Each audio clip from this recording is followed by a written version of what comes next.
one might ask you, why would you partake in this ritual? This one simply meets with the devil. And as many of us level-headed person knows that that's very risky. But while he's merciless and cruel, he'll give you the power of wishing. If you can successfully outdo him in a little activity he has planned just for you, first you'll want to make contact with him, wear or bring, make sure it touches your skin, a protective relic, usually religious. It can also be extremely a personal item, but most you would simply wear a cross around their neck. They bring the item of Christianity and Abraham religions. As the devil usually associates with them, you don't have to convert, but just bring them along. At around midnight, or more preferably 12:06 a.m., it doesn't have to be the exact time. Walk down any flight of stairs in your house or apartment. They have to be at least 6 steps. So if you live in a 1-story house, I guess you'll have to try another ritual. It must be pitch black, so dark that you can't even see your own hand in front of you. I recommend wearing comfortable clothes, as tripping on a nightgown will abort the ritual and make you quite have a painful broken neck. You will soon notice that you never stepped onto the ground. Indeed, as it seems that the set of stairs is far longer than it usually was. If you had not reached the last step yet, turn back now if you want to. Walking down the stairs for an impossibly long time, you will reach the last step. Here there is a bit of a white, light, reddish tinge, and you could see the enormous gaping hole with the distant echoes of tortured screams. Do not try and focus on them, as you may accidentally fall into the hole, and you will join those poor souls. For this staircase of those descended to hell, those lousy cliches. Instead, stand on the very last step and turn around. The steps behind you will have you melded into the shadows. You cannot turn back now. Close your eyes and count to 10. Assuming you've been in the basic arithmetic classes before, use your hand to clasp whatever protective relic you have and yell out, "I wish to gain the power of wishing." You don't have to get the exact wording right, but please try to grasp the meaning of the legitimate, literate person and not a failed nursery class baby. Do not open your eyes for those rebellious people. If you like to be stuck in hell, be my guest. Do not release and hold onto your relic. You are now being transported into the hell in the not-so-painful way. Your nose might catch a slight whiff of something burning, or the air glowing warmer or colder around you. At some point it may be seconds or minutes, 1 hour, 6 minutes, and 6 seconds. If you know what that means, you will hear a loud whumph. This signals that you have been successfully transported, and you may now open your eyes. You'll be standing in some sort of circular chamber, painted in a pale color of gray, with no doors or windows. You're probably just in shock, as a gray room is sure hell doesn't look like hell. There will be 2 stairs facing the opposite side of each other. Don't try to move them. Leave them the way they are. One chair will be the color of charcoal, and the other will be the color of pale red. Do not sit in the black chair, as that's the devil's throne. Sit in the pale red chair. It won't be really comfortable, but don't complain. Nothing you can do about it anyway. Relax for a moment. Just then you'll hear a thunderous sound, indicating that the devil has arrived.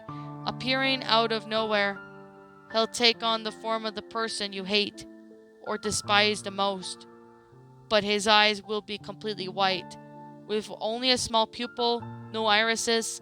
You might just be unnerved for a moment, but don't attempt to escape out of the chair, as you will have nowhere to escape to. The relic will be burning you now in intense pain, but do not take it off, as it's the only thing that isn't allowing your body to be the toy of the devil. He cannot harm a single hair on your head if you have that relic.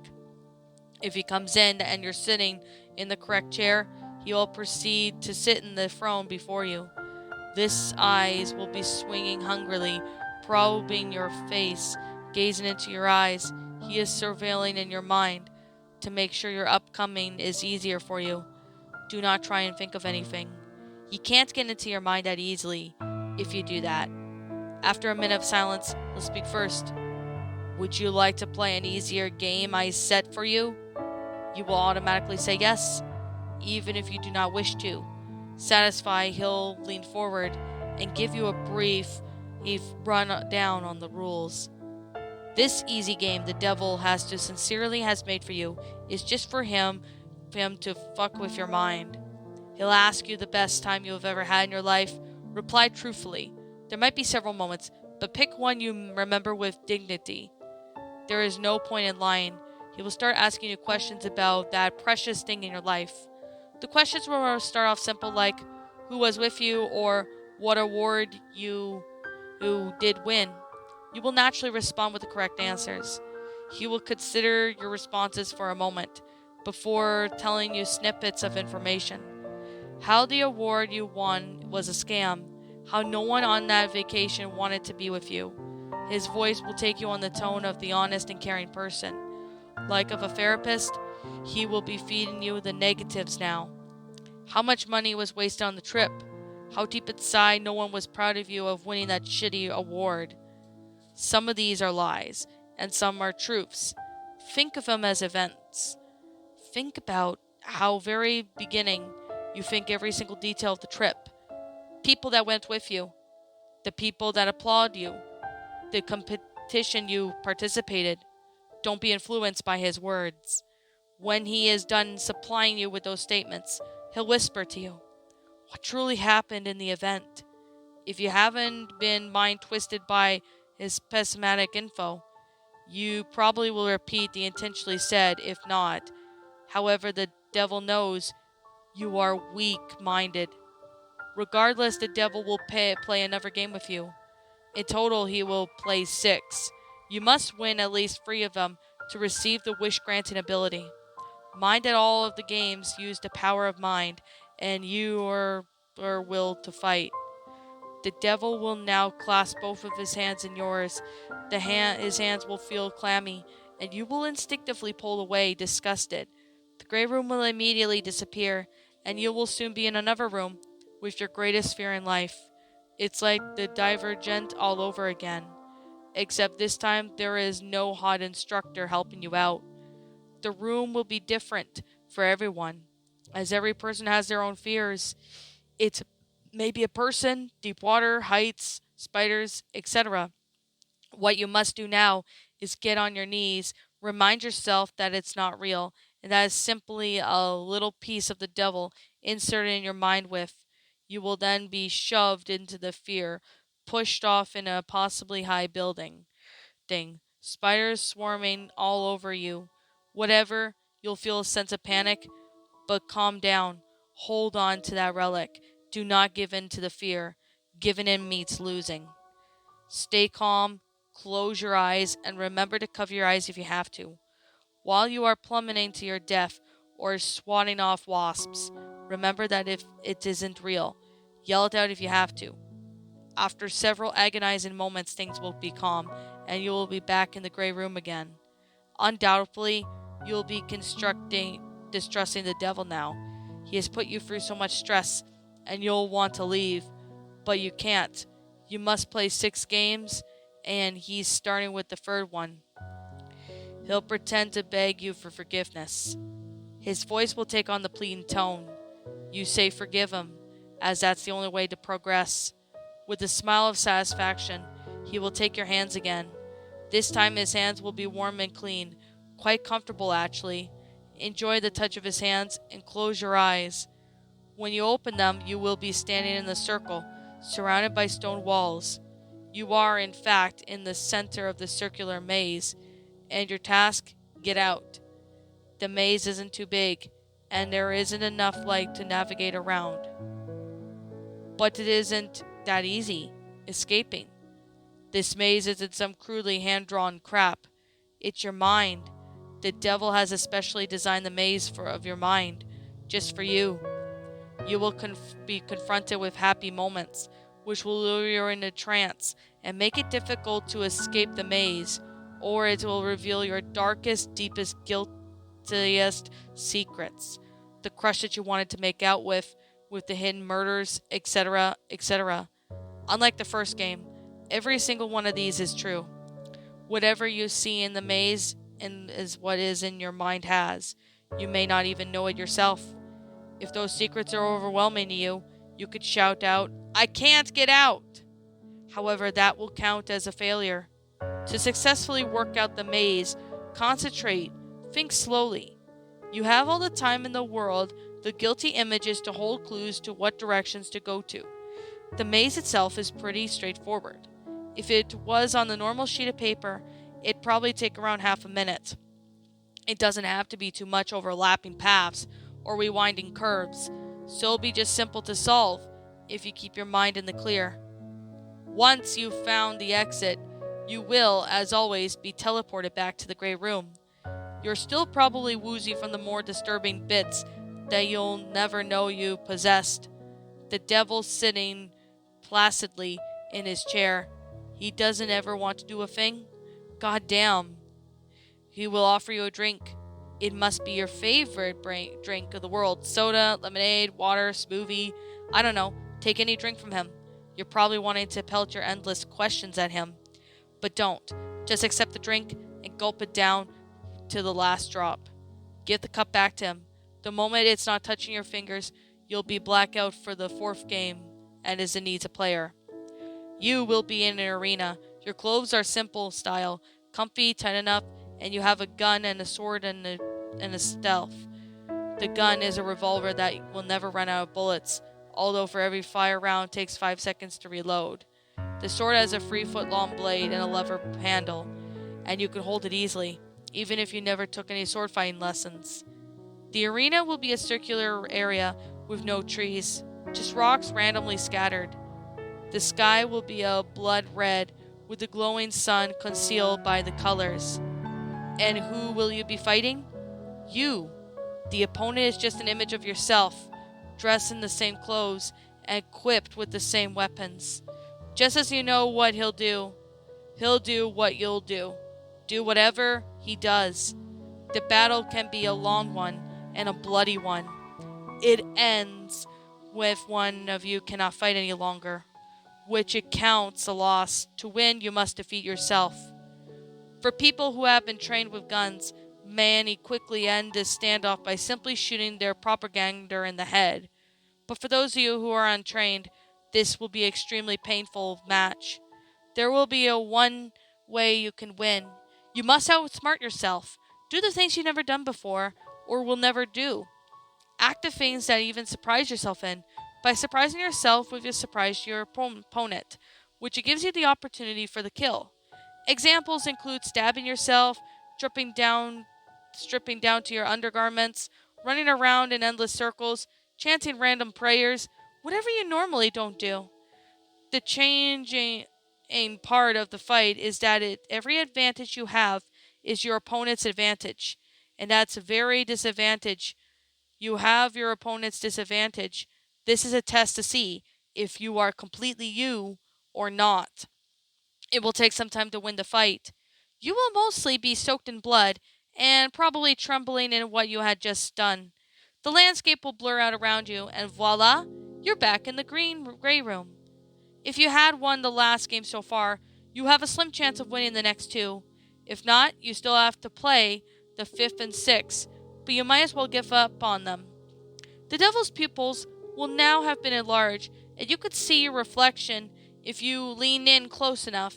His voice will no longer be so coaxing and soothing. It will be more harsher manner.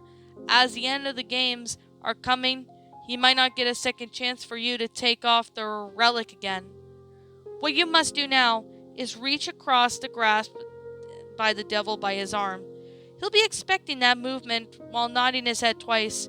Your vision will become hazy and unfocused, and boom, you're in the 5th round. Some say that the 5th round is probably one of the easiest. Here you have enclosed with mirrors.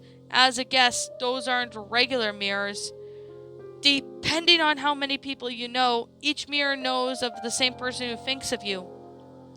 If you're Justin Bieber, many fangirls display you as some sort of model, and many will show you as some sort of spoiled blondie. No offense to the blondes and JB fans alike. who sings all day, every day, before being carted off to jail. If you're the kind of person who just doesn't like talking to people, the mirrors surrounding you will simply show that your family members think of you. And almost most of them are just my normal boy. For them, associated and awkward that they participated in their ritual. That is why they thought of the game was easy. However, if you are an obnoxious, popular brat strutting around in high school, the truth of other people's opinions might destroy on you. Your best friends actually despising you. The crush you had on that person not giving a damn about you. Your first date, hoping that you'll die someday, and then go out with another girl. The teacher that thinks you're an annoying dumbass, just goofing off in class, has a future of being trashy hobo. When she grows up, all these are just opinions. But many that play this game suffer depression and eventually thoughts of taking your own life. They also lose their mind, starting a killing spree. You'll wish you're there and you didn't have that many friends. Win the fighting round by fighting with your mind. Persuade yourself that you don't care, that you could think of all of it and they'll want about you, and you won't even acknowledge them. When your mind has become focused again, you'll be in the gray room for the very last round. This time, do not let the devil touch you. You must enter by yourself into the last stage. Curl up into a ball, onto your chair, hold on to your relic. Tune to your surroundings out. Think of nothing. Allow your mind to rest in a blissful state. Soon something sharp will poke into you, and you will be awake with the utterly dark room. As dark as the staircase you first walked down, within your hand you will be a revolver, the same one as Game 4. Take a deep breath. As soon as you're ready, you will soon see a red light would be a pinprick, gradually becoming larger and larger. When if it's large enough to blind you with its ruthless glare, quickly shut your eyes. Count to 5 and open them. In front of you, a dimly lit room, will be a person, a random genetic person you may or may not have seen in your life. The faces will be dripping blood, and their skin have been torn away. Chips of bone visible. Organs may dangle out of their cut on their bodies. They will moan and slowly drag yourself towards you, muttering how low you were with the knife that tore them apart and caused themselves internal pain. Do not even try to ignore them. Listen to every word they say. When they groan out the praise, I'll make you feel the pain you've never known before. If you shoot them earlier or later, you lose. Shoot them exactly 3 times square in the middle of the forehead. Miss one mark, it doesn't have to be the same spot, but it has to be somewhere in the middle of the forehead, and if you lose. The moment you have finished firing 3 bullets, swiftly toss away the gun and lunge at the crippling corpse. Yell at them, "I've given you peace!" as loudly as you can. Turn away now and take the 3 steps with each foot, covering your face with your hands, and kneel. Do not speak a single word. In a few seconds, you'll be standing in the gray room, which has now only 1 chair. As you are done playing games, the devil will get up from his throne and offer you a handshake. Do not accept. Bow down at him at the waist and turn away. A door will appear in front of you. Walk through it, you'll find yourself at the bottom of the flight of stairs you were supposedly taking. Only a few minutes have passed in the real life, and you may continue your nightly rest. The devil has considered you worthy enough to have the ability of wish-making. Be careful, though. This is a devil thing. Every wish has a drawback. Unless you are extremely specific, if you have wished to have a ton of candy, they will probably all fall on you. If you have your dead father back with you again, he'll come back in the form of a rotting corpse. Be specific with your wishes. The next morning, you will also receive a copy of an unknown newspaper, even if you do not order such things. The front of the page will have a picture of a person you killed back in the 6th game, along with the details with the mutilation and the 3 bullets lodged into their head. Even though it's not really your fault, you will still feel the immense amounts of guilt, as a person sacrificed you simply for the ritual. The regret and pain you will suffer through can drive you into madness. But what happens if you accept the devil's handshake? These games are over. There is no more reasons to be in contact with them. By shaking his hand, you have put yourself in his power, and the first thing he'll tell you to do is to remove your holy relic. And if you do that, joining may torture your souls of hell. You'll think from the beginning, and you'll wish you'll never have stood in front of that very last step.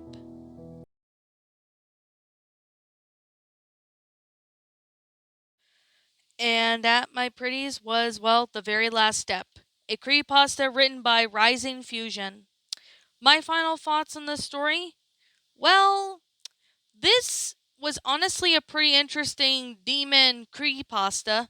I'm not gonna lie, this is honestly a pretty good story because since I remember hearing Mr. Creepypasta's narration on this, I thought I might as well, give this one a go. And if you're hearing some background music noise or whatever is going on in my end, it's raining where I'm at now, just so you know. It's raining, so yep, it's raining where I'm at. Well, on the day I'm recording this, it may or may not be rain anymore when I upload this to YouTube, which I don't know when that will be. But to be honest, the offer's note says this is the entry for Banning K's 1979's Demon Devil Contest. I mean, honestly, this is a pretty good story.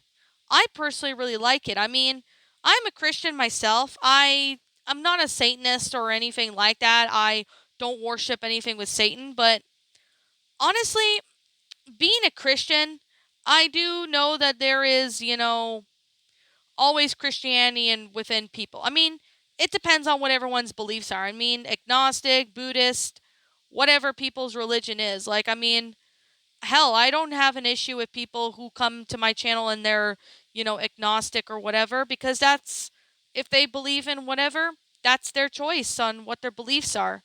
I mean, I've always been a Christian, and honestly, I don't think I will be trying this out. I will give this one a pass because honestly, I don't believe in the devil, but I mean, some people do, but, that's just me. I don't believe in the devil, but I'll believe in when I see it, though. So, there's that. Honestly, I personally really like this story. I thought it was a great story. I mean, it's good grammar, sentence structuring, storyline. It's hell, really amazing. I definitely really enjoyed this story. I mean, Rising Fusion, if you're watching this video, you did an awesome job with this story. I mean, there's good grammar, sentence structuring. It's a pretty good story, and I do recommend you guys check this out if you haven't. So, I will leave a link in the description down below for this story for any of you guys who are interested in checking out. And it is raining harder now, so you probably may hear rain in the background. And even throughout the story, you might have heard some rain, sounds in the background, but, it's pretty relaxing. Anyways, with that being said, and that being the case, I personally will say right now that I recommend you go check out Mr. Creepypasta's narration on this story. It's a pretty good narration that he did. So, anyways, the grammar's good. Sentence structuring's amazing. It was very well detailed and written. So I gotta say, it's a pretty good story. So, with that being said, and that being the case, I'm gonna personally just sit here and say right now, this is just simply my own personal opinion, and if you happen to disagree with me, that's fine too. We're all entitled to our own opinions regards to these creepypastas. This is just simply my own personal thoughts. I give this story a 10 out of 10. While it is a really great story, I personally really enjoyed this. It's definitely a fun one to read, and I highly recommend you guys check out this story if you haven't. So I'll leave a link in the description to the story down in the description, so you guys can go check it out if you want. And I highly recommend you check out this story if you haven't. And I will say right now, you will not be disappointed. So, I guess that's pretty much all I have to really say. But like I said, if I'm missing anything, please let me know in the comments below. So, yeah. Anyways, what did you guys personally think of this creepypasta? Did you enjoy it? Did you not? Also, what we have done personally to help make this story a lot better? Leave me know what you guys think in the comments below. I'm the Lion Queen. I want to thank you so much for watching today's episode. And if you're new to this channel, be sure to leave a like, comment, and subscribe if you're new. Ring the bell for notifications to when I upload, so that way you guys will not miss an upload. And as always, if you guys want to check out my DeviantArt page, link to that will be in the About page section on my channel. And if you want to subscribe to my backup channel known as Miss Dark Shigo, link to that will also be located in the About page section of this channel. Also, be sure to follow my Twitter account if you're interested in following me on Twitter. Link to that will also be in the About page section of my channel. And as always, if I'm missing something, let me know what you guys think in the comments below. And as always, I'll be seeing you guys all in the next video. Peace out, and like always, roll the outro because I'm out.